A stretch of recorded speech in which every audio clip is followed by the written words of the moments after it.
ખેડા ખાતે કોંગ્રેસના પૂર્વ કોર્પોરેટર તસ્લીમ તરમીઝીની એલસીબી દ્વારા ધરપકડ કરવામાં આવી છે। પુનાદરા ગામના જમીની કૌભાંડ મામલે પોલીસ કાર્યવાહી। બોગસ પેઢીનામું બનાવી જમીન ખરીદવાનો આરોપીને કપડવંજ કોર્ટમાં રજૂ કરાયો। કોર્ટે 2 દિવસના રિમાન્ડ મંજૂર કર્યા છે।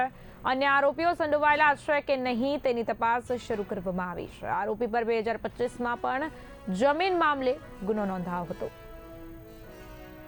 વિગત એવી કે ખેડા જિલ્લામાં જે જમીન તકેદારી સમિતિ હોય છે એમાં કલેક્ટર સાહેબના અધ્યક્ષ સ્થાને એવી વિગત બહાર આવેલી કે કોઈ ખોટા ખેડૂત બની અને ખાતેદાર થયેલા છે।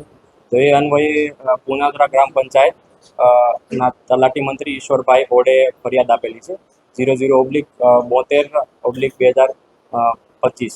એમાં આતસુમા પોલીસ સ્ટેશનમાં ફરિયાદ દાખલ થઈ કે તસ્નીમ આલમ ઉર્ફે તસ્નીમ આલમ સન ઓફ બાવા સાહેબે જે કોંગ્રેસના પૂર્વ મ્યુનિસિપલ કાઉન્સિલર છે બહેરામપુરા વોર્ડમાંથી એમને ખોટું પેઢીનામું બનાવી અને એના આધારે ખોટી રીતે ખેડૂત બની અને જમીનની ખરીદી કરેલી છે। સર, મુખ્ય મુદ્દો એ છે કે કેટલાય વર્ષો થયા આ બાબત અને ફરિયાદ અત્યારે દાખલ થઈ, એનું કારણ શું? જમીન તકેદારી સમિતિ જે કલેક્ટર સાહેબના અધ્યક્ષ સ્થાને હોય છે એમાં સાહેબના અધ્યક્ષ સ્થાને જે પ્રકરણો ધ્યાને રાખવામાં આવતા હોય છે એ પ્રકરણોમાં ફરિયાદી તરફથી જે પણ વિગતો લાવવામાં આવતી હોય છે એના આધારે આ વાત બહાર આવેલી અને ત્યારબાદ ગુનો નોંધવામાં આવ્યો છે।